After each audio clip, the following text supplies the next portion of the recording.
It is 3 minutes after 10, and just looking at some of the stories that we may discuss today, it occurred to me that two of them, they don't play into each other at all, but they could be viewed alongside each other.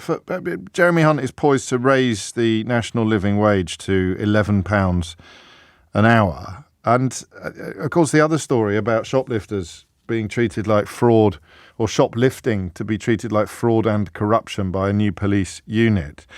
And the question of what's happening at the moment, how much should staff do in shops to prevent shoplifting? And I can't help wondering whether there's something fundamentally wrong about the idea of people on £11 an hour being required to risk their personal safety to protect goods on behalf of a company that's probably posting profits well into seven figures. I hadn't spotted that little link before, but we may address it further in later in the programme, because I want to begin with this.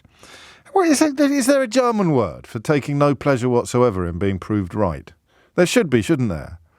You know how Schadenfreude is taking pleasure from other people's misfortune. It was best expressed, I think, by the American writer Gore Vidal, who said, where he expressed the opposite of it, actually. He said, whenever a friend of mine succeeds, a part of me dies. I mean, it's quite a public school thing to say that, actually, that sort of notion of permanent competition. You just look at people like Johnson and Cameron and you understand it. Thankfully, I'm here to tell you can grow out of it. But I don't know if you ever grow out of deriving no pleasure whatsoever from being proved right about stuff.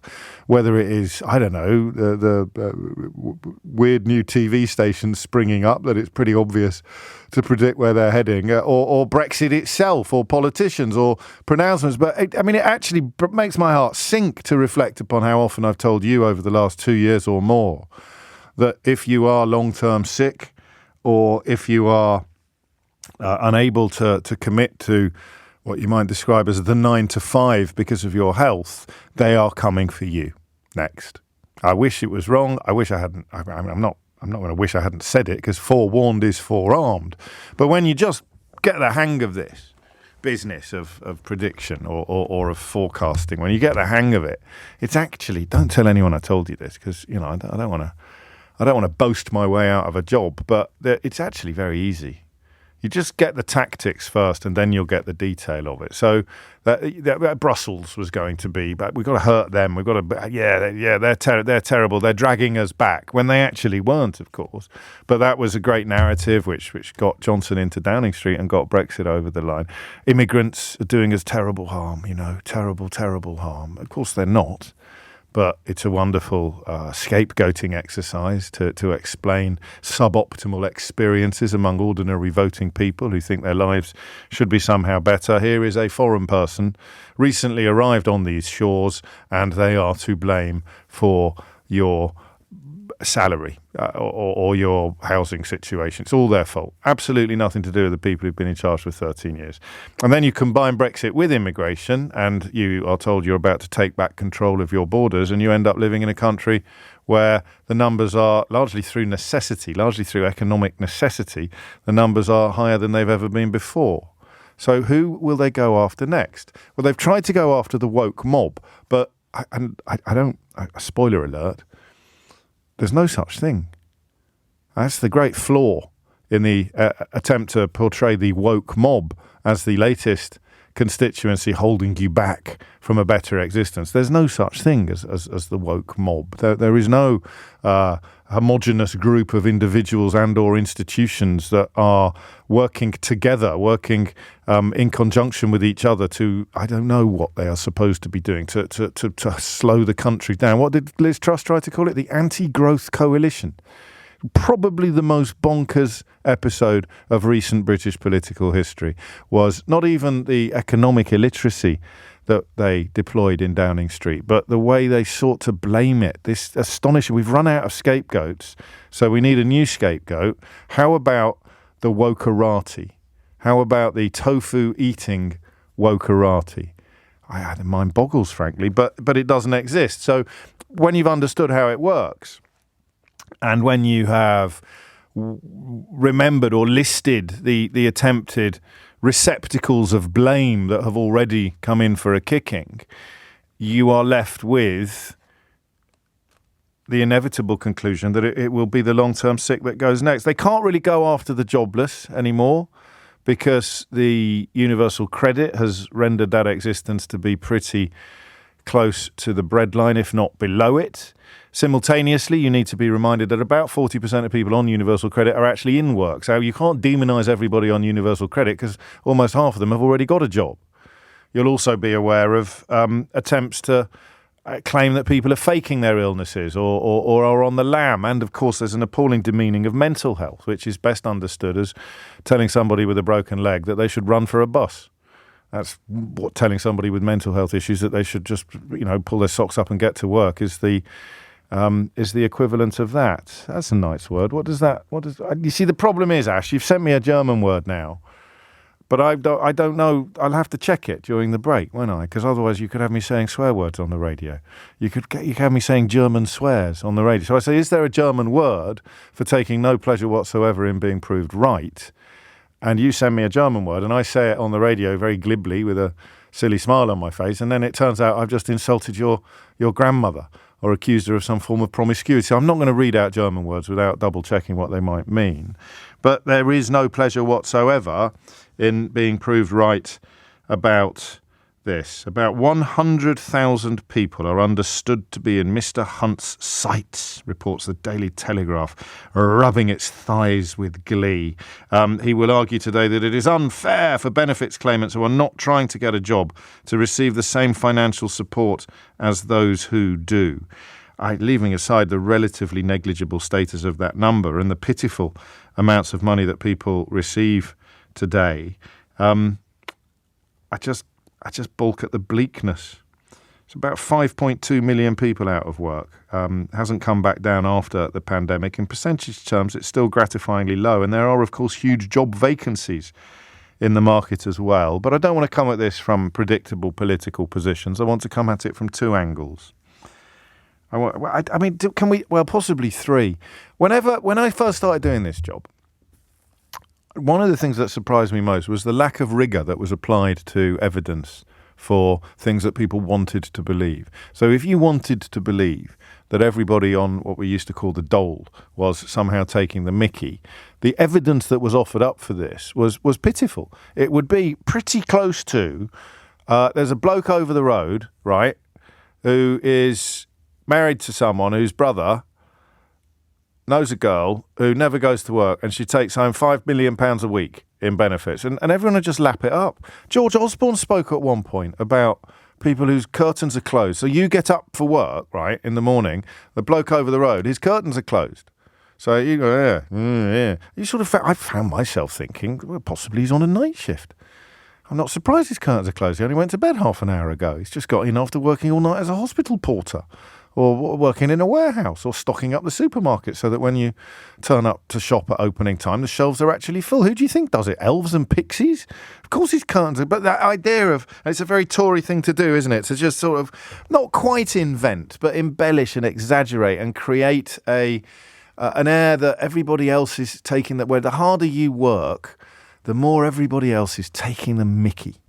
So it would be nice to know how many people you might reasonably include in the category of those who are choosing to live on the relative pittance that you would get on an unemployment benefit, because in my opinion they need help, and I don't want to say pity, but I mean, imagine having such reduced horizons that you would do this as a lifestyle choice. And so unlikely is that to me that I can't believe there's a significant number of people doing it. But the key question, as ever when we turn our attention to these sort of issues, the key question is from both sides of the interview room, both sides of the interview desk, both sides of the job application process. It is, how hard is it to fill vacancies at the moment, and how hard is it to find work? 12 minutes after 10 is the time. If you know that, this is what I want to pin down as well. Among this so-called 100,000 that he's going after, my fear is that there are a lot of people who would like to work and can't. No, there are a lot of people who would like to work but aren't because they can't. Because employers don't want to take someone on that cannot actually guarantee they'll be available 5 days a week because of physical or mental ailments. And yet, if you could find an employer who could deploy a little bit of flexibility, you would love nothing more than to be earning a little bit more of a crust than you currently are. So I'd like to talk, and also I did also tell you that this was going to happen, kind of brushing long COVID-related issues under the carpet as well. I think that has to be. It has to be, doesn't it? Part of the reason for the fact that the unemployment figures haven't dropped back after we came out of the pandemic. An awful lot of people who gave up work during the pandemic would like to go back, but they no longer feel fit or capable of doing so. And if you're already, this is the bit that terrifies me, and this is where I need your help actually. You're not in work at the moment, all right? What are you living on? 0345 6060 973. What are you living on? And then we'll get an idea of how likely it is that the threat of having to live on less would somehow propel you to find work that you're currently turning your nose up at. So I've gone around the houses a bit on this introduction, but it's because there's so much under the bonnet, isn't there, of a so-called policy like this. What do you think is the most important element of what I've just said? It's probably the last bit, isn't it? Probably this idea that so what are you currently living on? You are not in work. You are living on unemployment benefit, right? Or whatever you call it this week. You are living on that.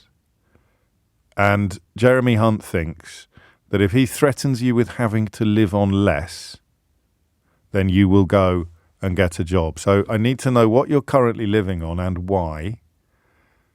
The why, of course, then explains why you're not currently in work.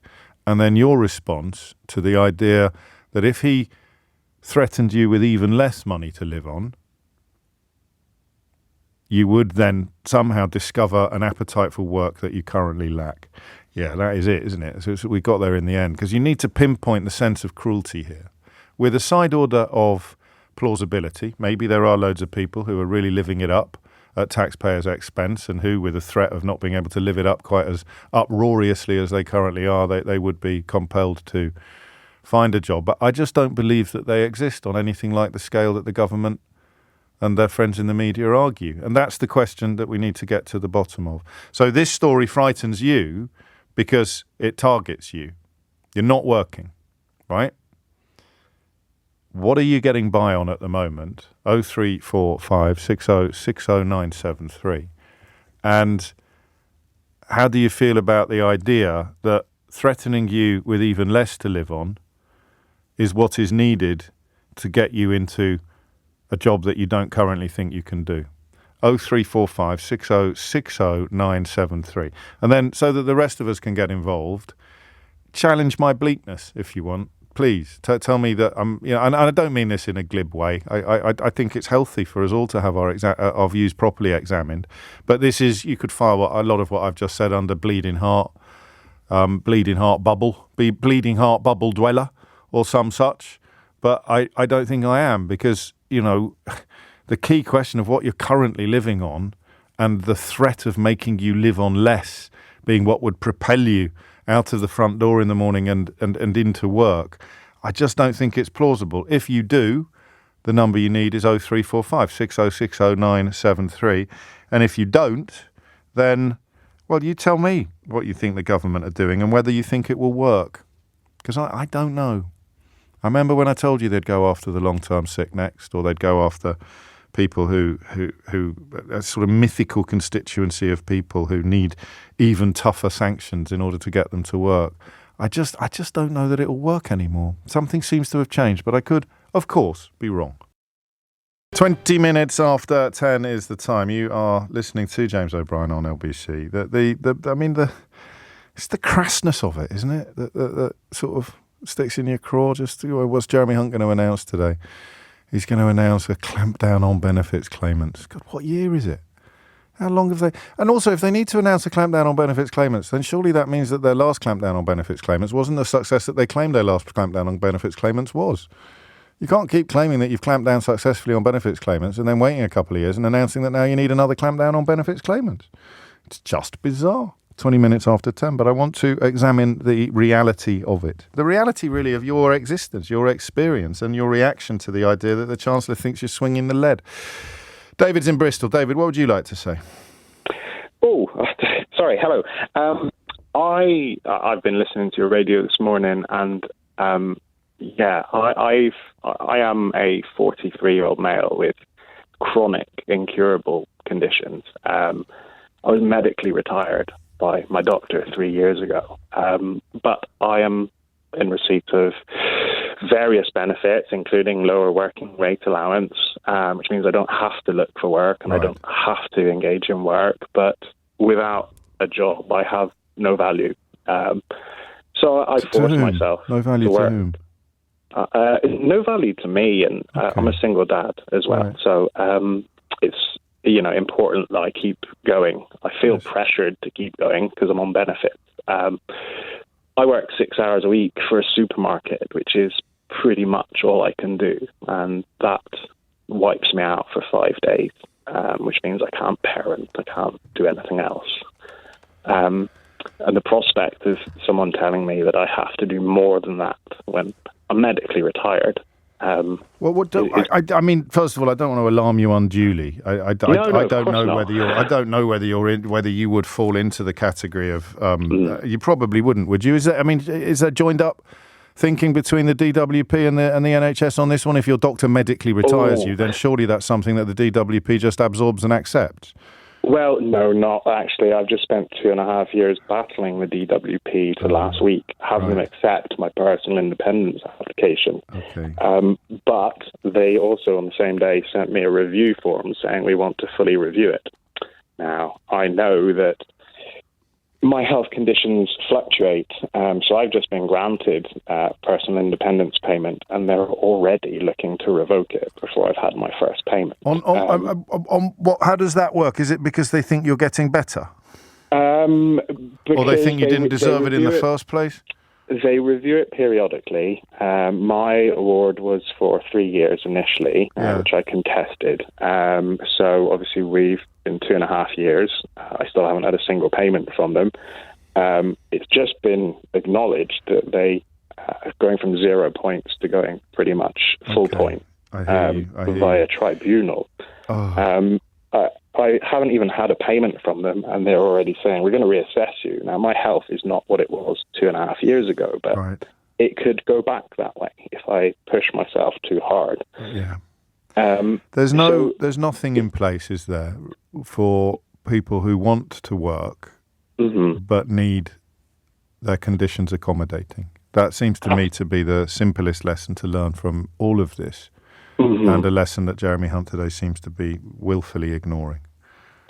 Absolutely. There's no support for people like me. I feel ashamed that I'm on benefits, that I can't work. I wish you wouldn't, because you worked all your life. You worked until you were, 40 or so. You paid and your parents paid in expectation of people being looked after when they needed to be looked after.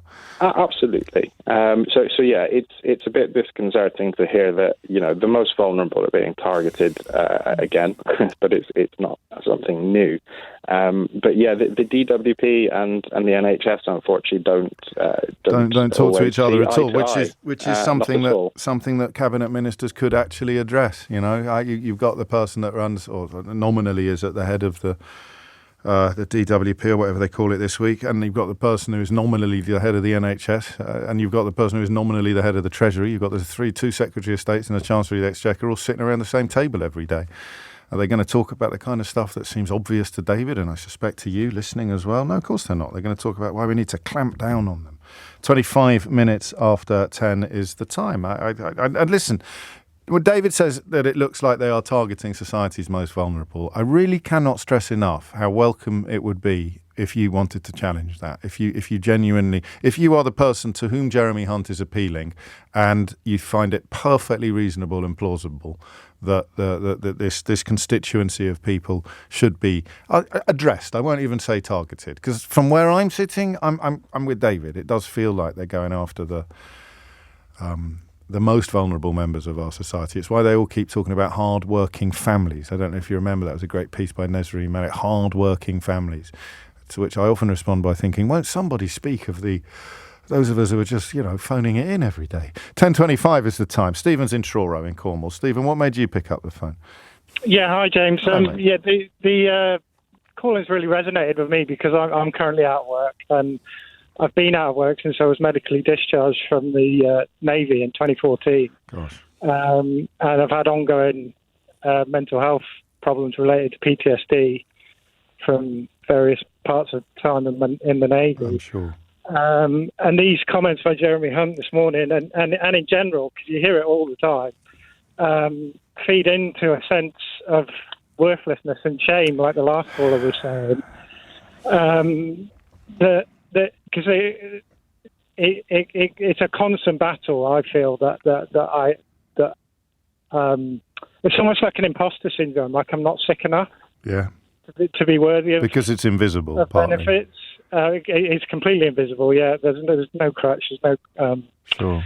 cast like you have on a broken leg. How much of that comes from without, and how much of it comes from within? I know it's pretty hard to separate the two, but how much is internal shame and how much is external disapproval? Sort of people who you feel are judging you. Sure, you never hear it to your face. No. And then until it's Tory conference season. and then people talk in generalisations about yes. it, and you immediately feel that's me they're talking about. So here's a generalisation. Tell me if this has this. So, but since the pandemic, he'll say later today, things have been going in the wrong direction. While companies struggle to find workers, around 100,000 people are leaving the labour force every year for a life on benefits. Yeah, as if it's a choice. Yeah. Well, he thinks it is. He clearly thinks it is for 100,000 people. He may not include you in that category, but the language makes you feel judged.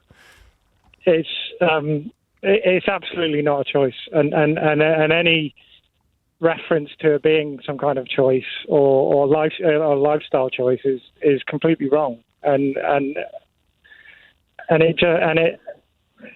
you just get a sense that people do judge you in that way, and they may not say it to your face, but when it comes out in public comments and people talking in interviews and on television about it, and you just think that's me they're talking about, it's me they're referring to every time.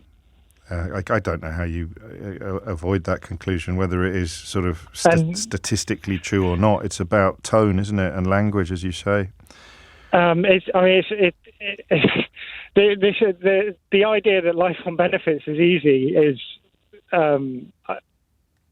completely insane as well. I mean, it was a massive pay cut for me leaving the forces and having to live on benefit. I couldn't maintain the mortgage payments on my house. I lost my house. Me and my family we rent now. That's our only option. Our lifestyle completely changed. I think that is the most insidious element of all of it, isn't it? Where does that come from? And I want to be completely honest with me. Before you left the Navy, and before you became ill, how susceptible were you to the rhetoric that everyone unemployed is really living it up at our expense? I guess I'm an outlier here because my dad left the forces also with mental health problems and was on benefits. So you knew the reality of it a little more than perhaps. He was a pilot in the RAF and was med discharged late into his career, and then lived on benefits subsequently. So I had that life experience as well. So you could set the reality against the rhetoric. But if he was here, I could put him on the phone and he would tell you exactly the same way I feel about it, and we talk about it a lot. I'm sure you do. It must be a great comfort to both of you, Stephen, that we do such a good job in this country of, and I quote, looking after our own. End quote. I mean, the charity support for veterans is second to none. I won't. No, but it shouldn't be charity. It shouldn't be charity. It shouldn't be charity. I've done quite a lot of work over the years with Combat Stress, who do amazing work in precisely the field that you're describing. I haven't done much lately, actually, but the weirdest thing about involvement with organisations like that is the simultaneous, it's almost a dissonance, a cognitive dissonance. This is absolutely brilliant and important and amazing, but it shouldn't have to exist at all.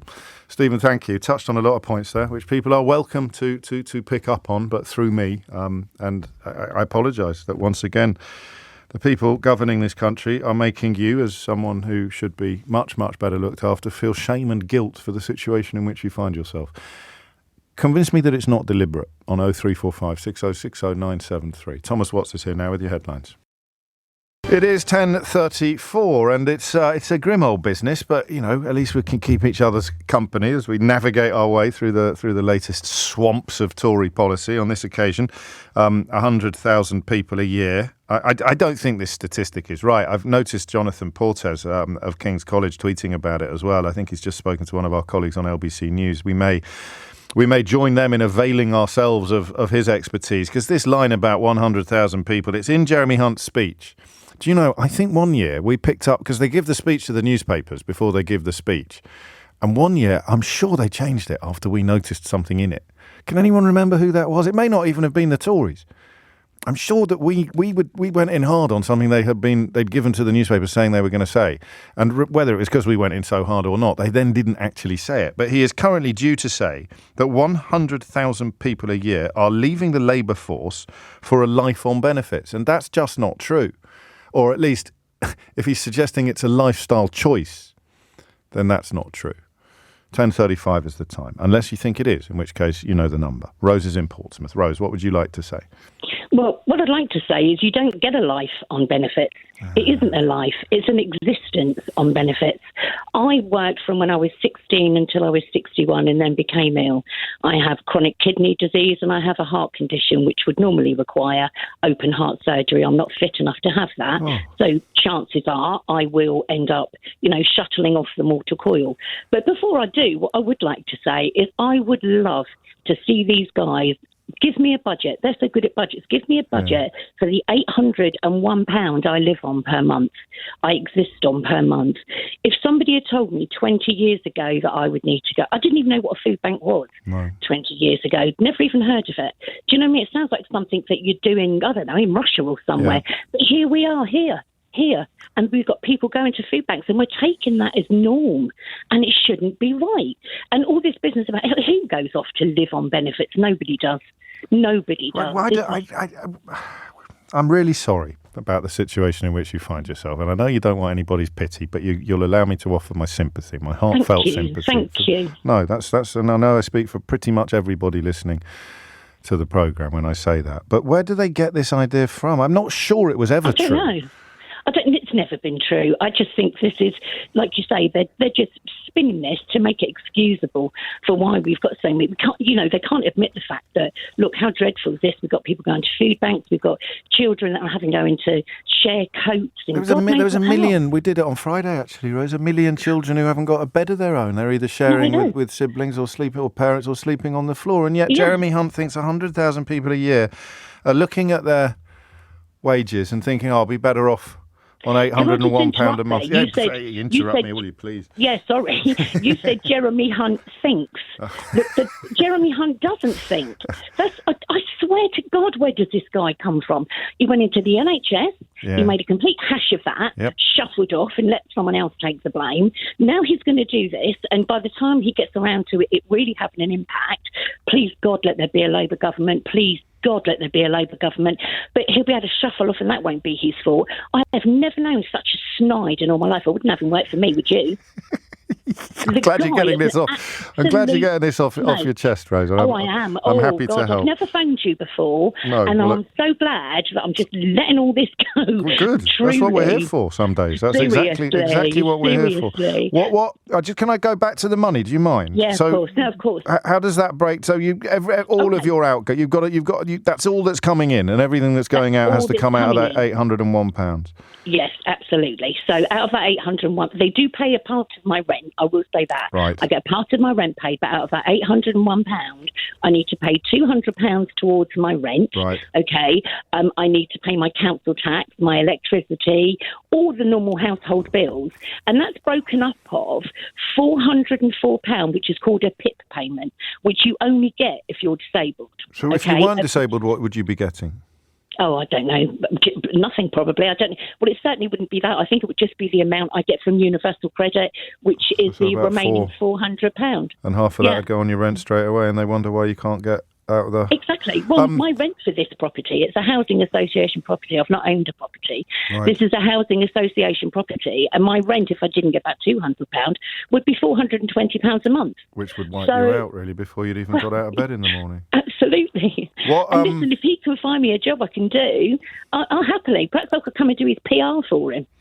Yes, I mean, I sense that you'd never run out of things to say, Rose, which is half the battle when it comes. It's half the battle when it comes to PR. I'd make it up as I go along. That seems to be what they do. They've got plenty of people doing that already, Rose. You need to come up with a unique selling point, and that wouldn't be one of them. And then you look at the question I always ask people, and I sense probably as with the previous caller, it won't work with you. But were you ever susceptible to this rhetoric when things were going better for you? Do you know, to my shame, James, I kind of was.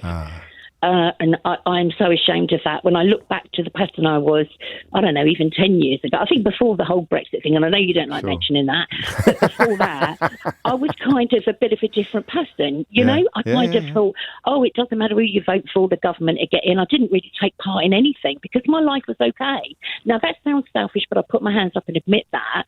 You know, I'd go along and I'd buy a charity raffle ticket every now and again and think that brought me, you know. And then suddenly I found myself in a position. I mean, I don't know anybody else in my family who's been in this position, so I'd never had any direct experience of it. But my God, when you find yourself in it, it is terrifying. I'm terrified of this conference. I'm scared of what they're going to say. I just, you know, and all joking aside, I try and keep upbeat about everything, but all joking aside, I just think they can't cut us back anymore. Well, that is that. There it is. There it is. You absolutely nailed it. Where is this going to come from? This extra slice. Where is it going to come from? And of course, the conversation simultaneously addresses tax cuts for businesses as well. So we go after Rose and our other callers today for pennies, but when it comes to businesses and donors, well, we need to actually help them increase their income. 1041 is the time, because that's how growth happens, they tell us. Except, of course, you cut taxes for businesses unless you compel them to spend that money on infrastructure and investment. They'll just keep it. It is 10:41. Thank you, Rose. Paul's in Bishop Stortford. Paul, what would you like to say?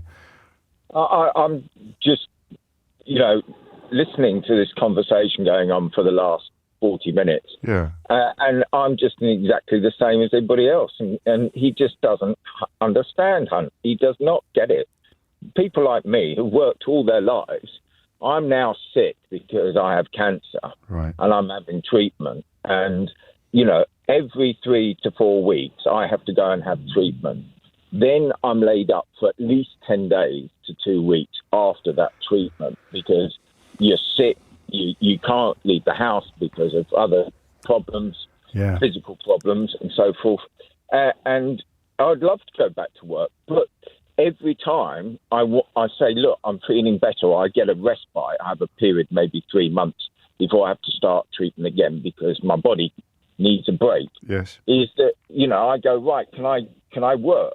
And my doctors go, no, you can't work, Paul. You cannot work. You physically can't work. And even though I've tried to think about maybe, why don't I do mini-cabbing or taxi driving and whatever. So I contact Hearts Council. You can't get insurance. You can't get liability. You can't get this because as soon as you list out your medical problems and the fact that out of every month you're going to, you want to work, 2 weeks of that, you're going to be sick.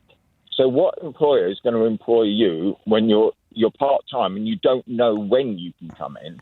And on top of that, so you get signed off, and then to get signed back on takes at least 6 to 8 weeks. So for the 2 weeks I could possibly work, I then turn around to my employer and say, I'm sorry, I can't work because I'm not doing. Then you have to sign back on, but it takes 6 to 8 weeks for your paperwork to be processed. So it's not something. I mean, the government's got my national insurance payments for the last 40-odd years. Yes. And, I'm grateful for what I get, but it's not something you can live on. £101 a week is not something you can live on, and I get a top up on that of, I think it's 60 something. It's a total of £164. And I have to pay my gas, my electricity, I have to clothe myself, I have to travel for 2 hours each way in the car to go to the hospital every 4 weeks. And then in between that, I then have to go to another hospital for an injection because I have different types of cancers. And I love, he's turning around and going, there's 100,000 people, You are one of the people leaving the labour force for a life on benefits, Paul. Oh, and I'm loving it. I'm loving it. It's mad, right? I've asked everybody else this question, and everyone has answered it honestly. You don't have to answer it at all. Yeah, no, I did. I was one of those people when I was working, benefit people are scroungers and so forth. I didn't think disabled people were. Okay. But I thought, when it used to watch those real life television shows, oh God, and there was people smoking cigarettes and got flat screen TVs and nice sofas. And I'm looking at that and going, yeah, right. They're living on that money and they've got all of that in the house. Yeah. No way. They are on the dodge. Someone's taking the mickey. Poverty porn, they called it. There are people like that. Of course there are. But they are an absolute minority. Well, the effort the production companies have to go to find the people that will fit into the category that the programme has been commissioned on the basis of are absolutely extraordinary. Absolutely. And then, of course, people like you and millions of others come away convinced that everybody unemployed is experiencing exactly the same life, and that is how it works. Find the most vulnerable people in society, misrepresent them, target them, and then do what they're doing today. I hope. Well, look, Paul, I can only wish you well, as with all of the callers today. But I think it's probably fair to say what the country really looks like, as opposed to whatever mythological creation the Tories will attempt to perpetrate in Manchester this week, largely unchallenged, of course, by our client media, by journalists who've spent the last 13 years tickling the toes of every Tory in town. It's 10:46.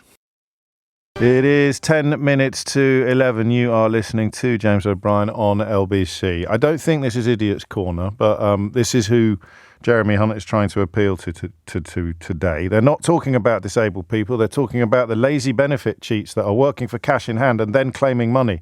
I know loads of them who do this. Grown, healthy, fit men. They then squander the lot down the pub. Thing is, mate, he's literally telling you you're wrong, and you are, I would suggest, too bigoted to notice. He's literally saying that 100,000 people are leaving the labour force every year for a life on benefits, and you're describing people that are, in your slightly warped worldview, already claiming benefits. But I'm grateful to you for one thing, because so far that's the only perspective we've identified this morning to which Jeremy Hunt could be seen to be appealing. Jonathan Portes is, of course, a professor of economics at King's College London, and something of a, what's the word I'm looking for? An enthusiast for digging into detail, which often turns out to be in rather direct contradiction to what politicians are saying out loud. So, Jonathan, with your help, if you would, the 100,000 people leaving the labour force every year for a life on benefits, he makes it sound like a lifestyle choice. It does.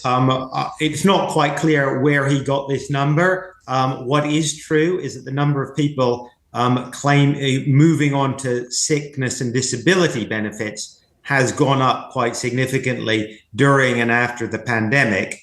But let me be clear, those people are on benefits because they have passed the DWP's work capability assessment, which, as anybody who has been through it or knows anybody who's been through it, is a pretty demanding test.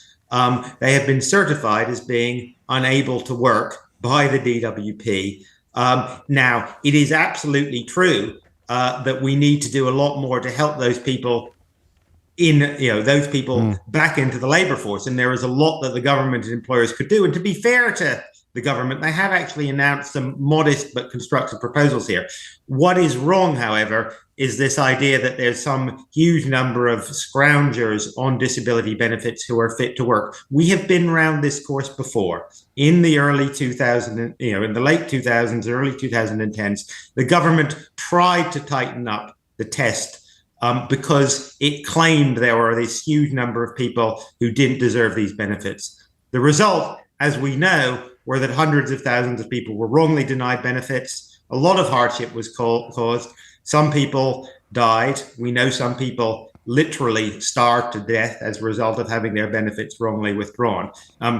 We thankfully, the government retreated from that somewhat. The test was made somewhat fairer again, and then during the pandemic, of course, a lot more people flowed on. So this is a long-standing and quite complicated problem. But we already know that simply trying to kick people off by tightening up the test will cause a huge amount of hardship for very large numbers of people, and in the long run isn't actually going to get more people back to work or save any money. Well, that's the crucial point. And, rarely do the walls of my middle-class bubble feel thicker than when people are telling me about the actual sums of money upon which they're expected to survive, as every caller so far today has done. And that, of course, includes people who are getting a PIP payment. If you're not getting a PIP payment, if you're one of the it's about 1.5 million people who haven't been excused looking for work for a variety of reasons, including health conditions and long-term disabilities. You're getting by on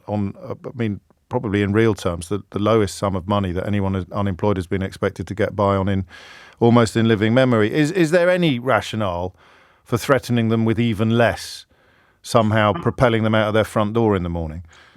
Essentially, no. And the point I would make is that, look, we have been tightening the benefit regime for the last 20 years in various ways. We've heard this announcement a dozen times before, and we do have probably the tightest benefit regime among major advanced economies and the most stringent sanctions regime, the regime under which we punish people the most for failing to turn up to an appointment or not showing up for a job interview, even if, your kid was sick off school or something. So we have that incredibly tight regime compared to other countries. If simply cracking down on benefit cheats, supposedly, was the way to create a modern, efficient labor market, we would have the most successful advanced economy in the world, right? We've been trying this for 20 years. And the results are pretty clear. This is not the way to prosperity. It's not the way to get more people into sustained, productive jobs. But historically, it has been a way to hoover up a certain portion of the electorate. Do you have any final thoughts on whether it will still be effective in the way that perhaps it was in the eras you've described? It's hard to say. The latest British Social Attitude Survey shows, I think, that people are increasingly recognizing that the benefit system is not enough to live on, that there is a increasing amount of poverty and deprivation in the UK, and that what we used to rely on as the safety net has been increasingly eroded over the last 10 years. And I think most people, at least, will recognize that simply, trying to say that toughening up the regime is the way out of that is not the answer. Fingers crossed. Jonathan Portes, Professor of Economics at King's College London, and as I told you, if you didn't already know, rather an expert guide, a Sherpa through these sort of issues. It is 10:56. You are listening to James O'Brien on LBC. A couple more of your calls on this. You're welcome, of course, to expand upon the idea that this is a good policy and that people currently getting by on next to nothing will miraculously discover an appetite for work and an ability to work if their next to nothing is reduced still further. I can't see it. I'm not going to lie to you. I can't see it, but it doesn't mean it's not there. Jim's in Cardiff. Jim, what would you like to say? Yeah, I'd like to say that I was actually one of those people who I was on a tipping point where I could have worked or could have gone on benefit because I come from a good background and I had a reasonable education, but then during university, I suffered with mental illness, which has recurred ever since. Okay. But I've been able to manage it with support and with the NHS, yes, such that I've now got a professional career, and I've got a supportive employer. I've got in the public sector, which I think is a big help. Yes, I suspect. But at one time, I was basically a revolving door patient. I was going into psychiatric hospital for a sort of brief spell, so I was never that ill. was never dangerous. I was always relatively sane, but I was not quite well enough to work. So I had this sort of thing where in 2 years I went in about 3 or 4 times, I think, and eventually I thought something's got to change here. Yes. But I could have gone on benefit full time, easily at that time. And I chose not to. And I think that's partly because of background, because I was expecting to work and I was expected to work. And I think I had the benefit of aspiration, which is a big difference. You may be right. It sounds to me more about the efforts your employer made to accommodate you than it does about... No, this is before I had a really, really rough employer at the time. So I've dragged myself into a decent job. Oh, well, that's good. With good conditions and they accommodate they accommodate the days that you can't work, do they? Yeah, they're very good. It's a county council. I'm not saying which one. No, of course. Because I'm a bridge engineer and there aren't many of us around. But that's a job I do. I don't want to identify myself. No, that's fine. But don't say any. Yes, I see. I can't do it. No, don't worry. Yeah. I just wanted to check something while you were talking because I thought I might have misremembered.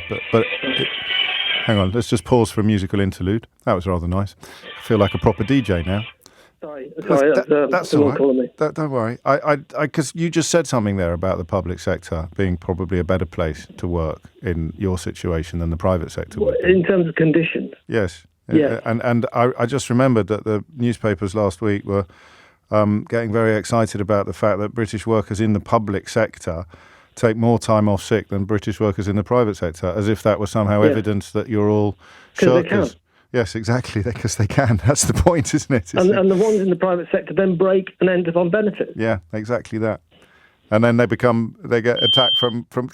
This is an astonishing array of sound effects you've got over in Cardiff, Jim. I have to say, there goes. My son has now set off the smoke alarm. I better go, I think. I think you better just check that it is your son and not the smoke that has set. That was amazing. That's a new record. I don't think we've ever had such a dizzying array of sound effects. It's almost like Nick Abbott was ringing into the programme. Thank you, Jim, and take care.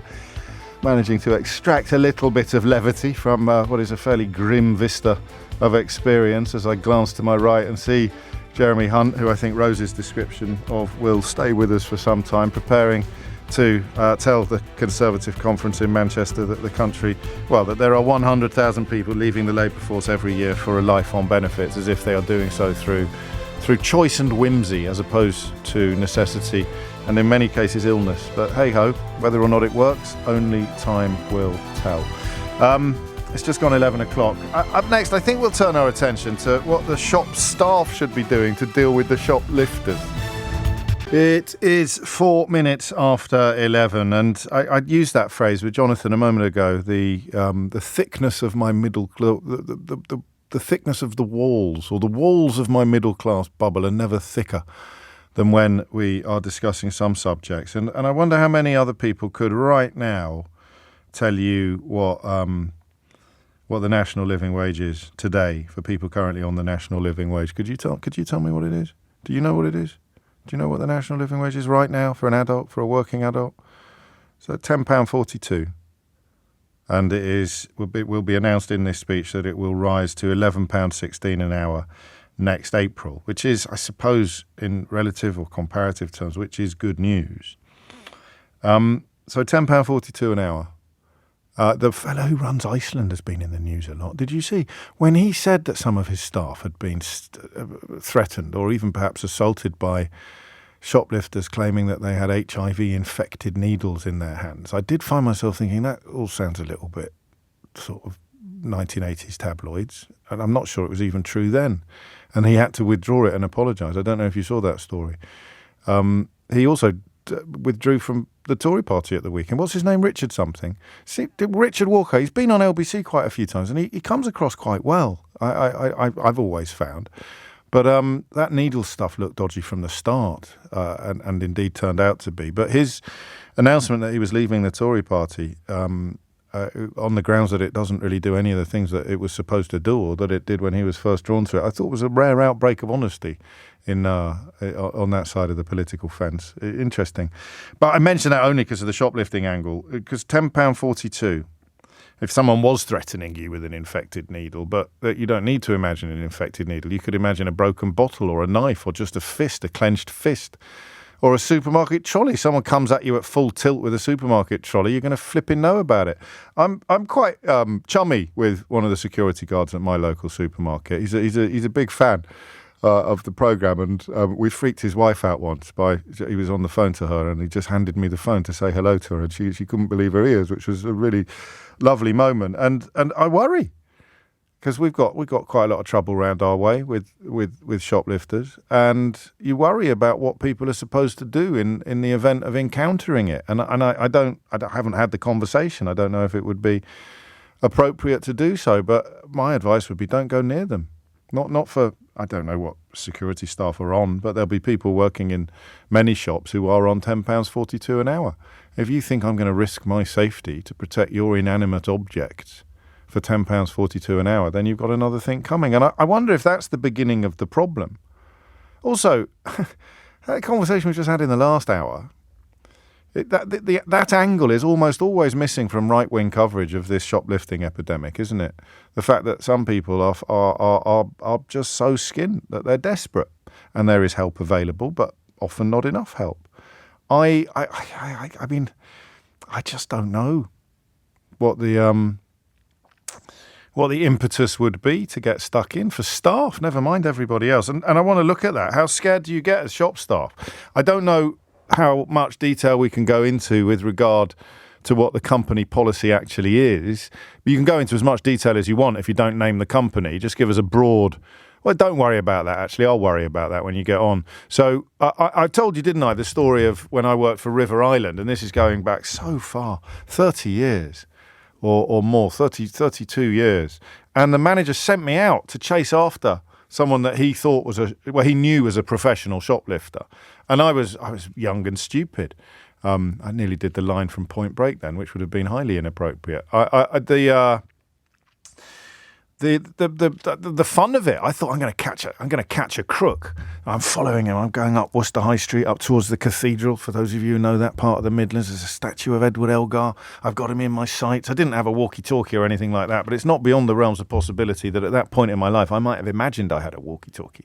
I'd be reporting back to base. I've got him in my sights. The bill was very popular at the time, so I think there would have been a very Sun Hill flavour to my pursuit of this well-known shoplifter, who was a professional. So he turned up in a suit and tie with a big briefcase, like a double thickness briefcase, and his MO apparently was to fill it with Levi's jeans. I told you this a few weeks ago, and I didn't catch. Well, I did catch because he knew that I was following him, and eventually he just shouted at me, "I haven't stolen anything!" And he opened his briefcase in front of me, and it was actually empty. So I think we had clocked him and gone after him before he'd actually done the nicking, which obviously meant that there was, no second chapter to that story. But I want to discuss this from two angles, all right? And I think it's important to pinpoint both of them. There is the moral, and then there is the actual. So from a moral angle, stealing is bad. And like you, I was raised to kind of believe that it was bad. A brief flirtation with shoplifting at Woolworths in Kidderminster in 1987 notwithstanding, I've always had a fairly reliable moral compass. And if I saw you stealing, certainly 10 years ago, I would have told someone, unless you were 8'4".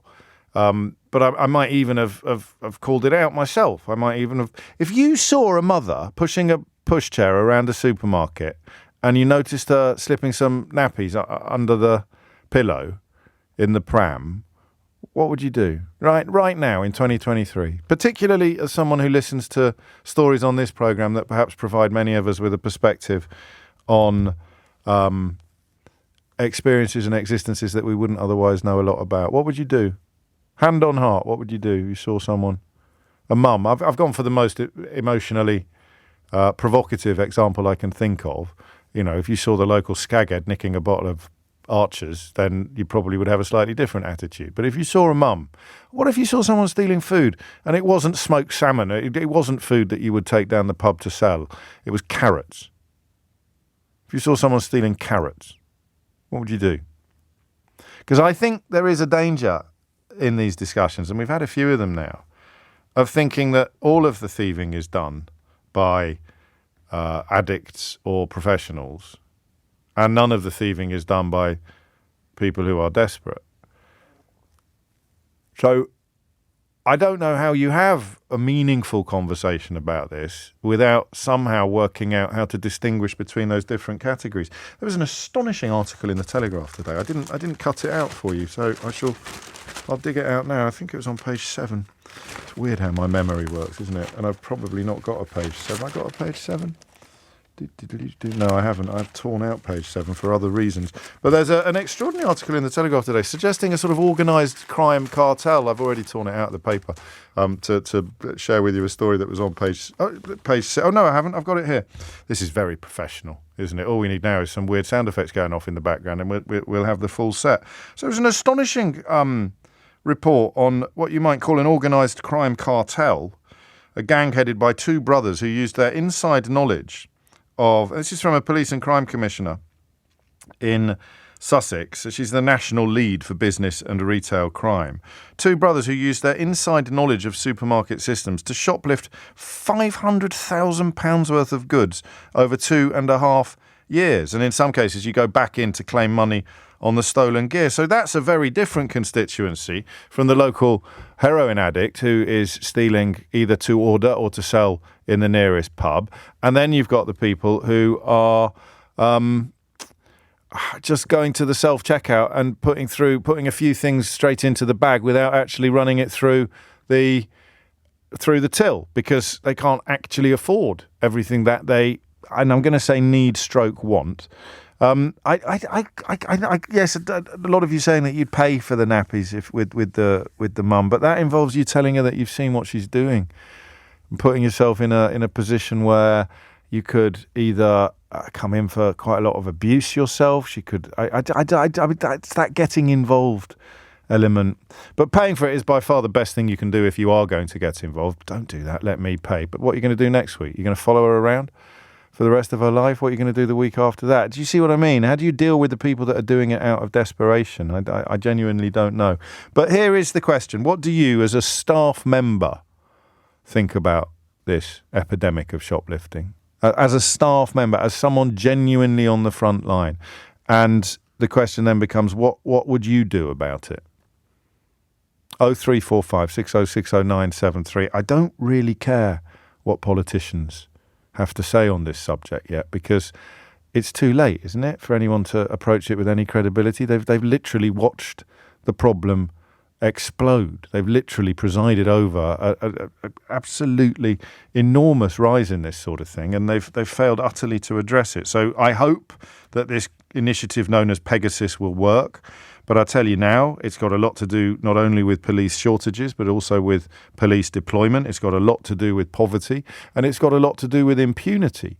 The idea that there's a single answer to 5 different questions seems to me to be at best unlikely. But if you work in shops, what would you do? 0345 6060 973. We got a new supermarket on Thursday. My local shop changed premises. It's the same brand. It's still a Morrison's, but it's moved from a fairly rough around the edges old site into a brand spanking new, glorious, shiny site in the middle of a new development. And I came across something I've never come across before.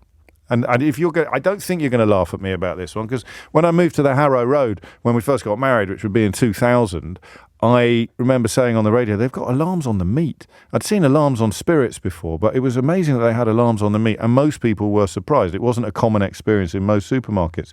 In our local supermarket now, all of the champagne and spirits are behind transparent doors. Have you seen this? Have you ever seen this? And there's a button.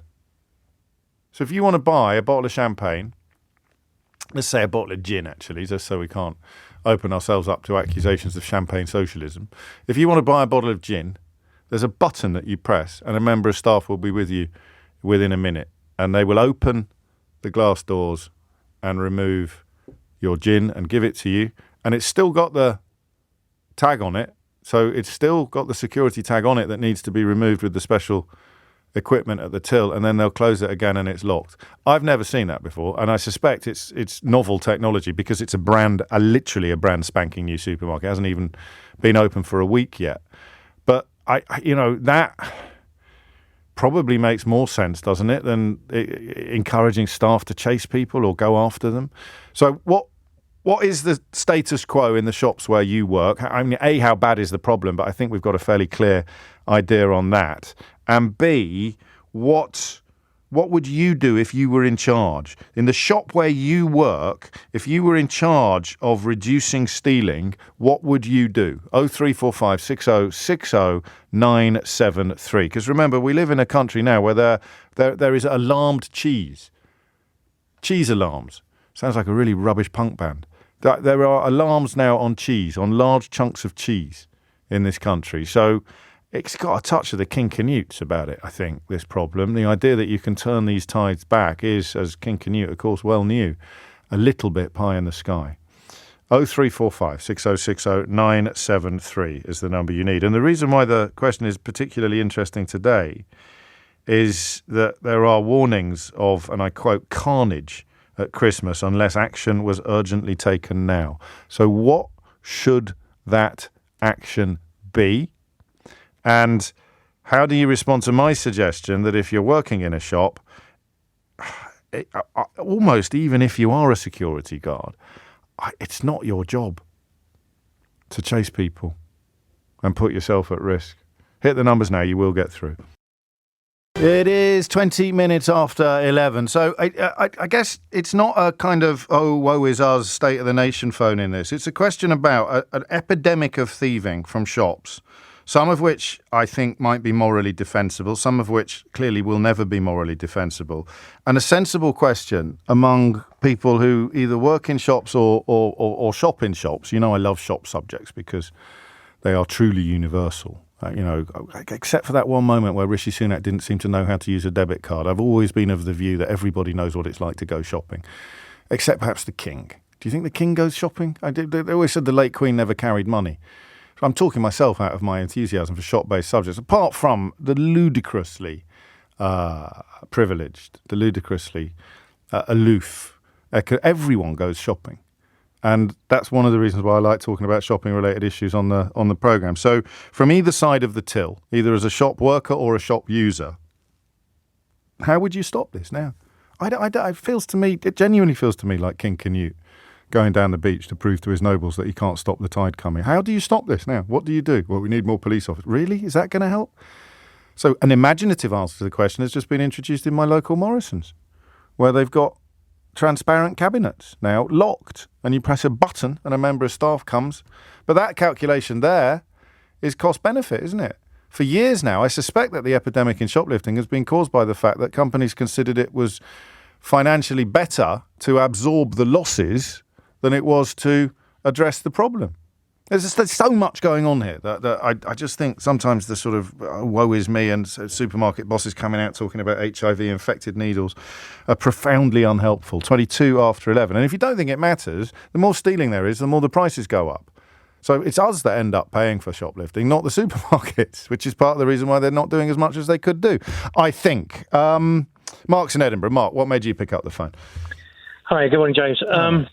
It's double-sided, really. I've come from a very, should we say, poorish background in my youth, in the 70s. Sure. And I'll try not to make the story too long, but effectively, I've had a very wealthy career, done very well for myself, and recently fallen on hard times. I changed my career, started a business, went through divorce. Okay. I have a son that suffers with Asperger's, and I was in a supermarket the other day and I noticed a young man, probably in his early 20s, stealing soup, ravioli, spaghetti. Tinned. And there would be absolutely no point in stealing that stuff for going on and feeding a drug habit. No. It was purely to feed himself. You could tell he was malnourished. I would have normally been the type of person to have sort of said, that person's stealing over there. And something's changed in me since my circumstances changed. My son's disability allowance has been stopped because he's now living full-time with me and no longer with my ex-partner.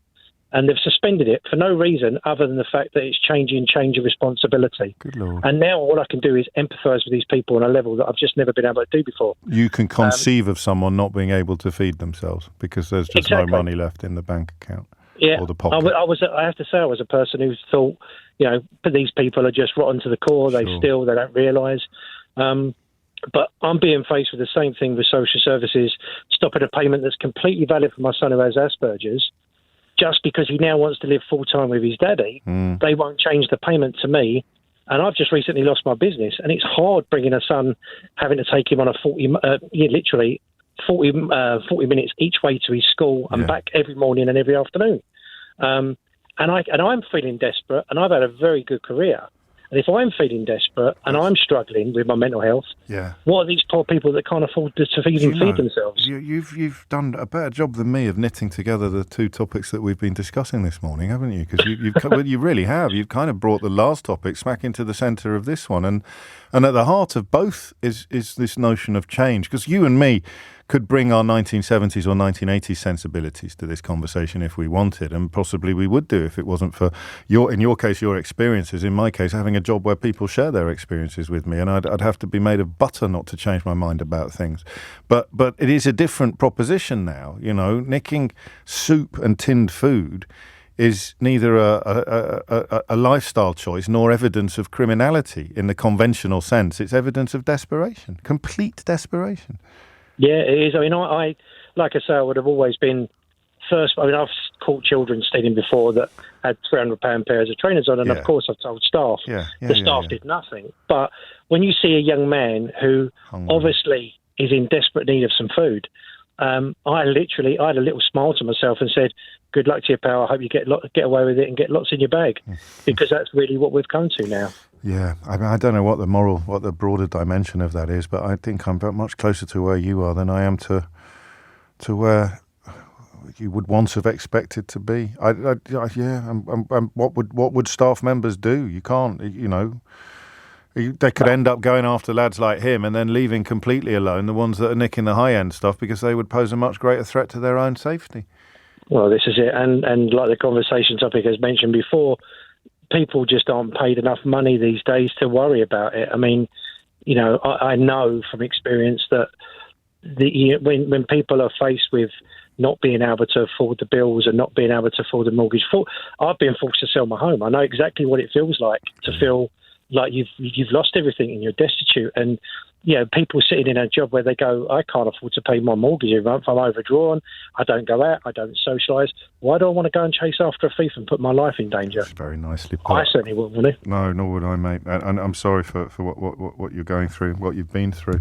But thank goodness it's increased your empathy, because people can go in the opposite direction and can become even more isolated and insular. But the central question of how would you fit, because you can talk all you want about criminal gangs and addicts, that's probably not remotely relevant in the case that Mark describes. And you can't walk around supermarkets all the time trying to identify shoplifters who look sympathetic and offering to pay for their goods, although I'm gratified by the number of people listening who, in the theoretical example I gave you, would go and offer to pay for the young mother's nappies. And then the government will come in, perhaps inevitably, and treat it like a sort of war.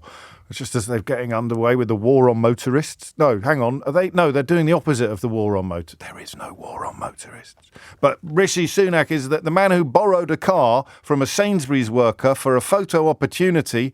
He is the man to lead the fight back against the non-existent war on motorists. That was this weekend's news. And now it's a war on shoplifting, which makes a little bit more sense because the shoplifting problem at least exists, but it's got and it has gone up by 37% in a year. But I'd love to know what people who actually understand the issues think a solution looks like, as opposed to politicians desperately searching for headlines. 0345 6060 973 is the number you need. Andy's in Guildford. Andy, what made you pick up the phone? What made me pick up the phone? Right, I'm an OAP. You're a what, mate? I went in an OAP. Oh, yes. Okay, yes. Right. Now I'm dead against shoplifting, full stop. I don't steal, I don't